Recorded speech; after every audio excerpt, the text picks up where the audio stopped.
The Pasquotank County Commissioners voted to expand the authority of its Citizens Advisory Council. Goal of the council is to improve trust between law enforcement and the public. It was created by a year after deputies shot and killed Andrew Brown Jr. while serving a warrant. But the expansion faces one more hurdle. State legislators must sign off on it. Sarah Hammond has that story.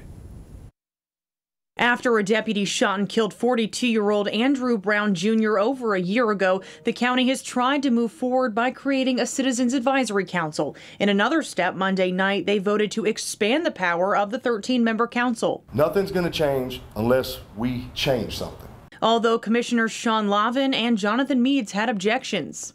I just don't like giving this board judicial power that they have not been elected to have. Right now, the board has the power to review law enforcement policies, but this would give them the authority to review citizens' complaints. If a citizen wanted to appeal the findings of their complaint, the body would then have access to review limited but additional documentation and information that specifically pertain to the complaint. If approved on the state level, they would be the only North Carolina county with this power. Sheriff Tommy Wooten encouraged the commissioners to approve the measure locally. I wanted to do this to build some sort of trust in our community, but I also did it for the deputies at this sheriff's office so they can stop walking around with their heads hung low. Although the measure was approved 5-2, the local law now has to move on to state legislators in Raleigh, which Wooten says he's been told won't pass. I mean, the snake's already been cut off at the head. But Keith Rivers, Pasquotank's NAACP president, says even though they've made progress in the last year,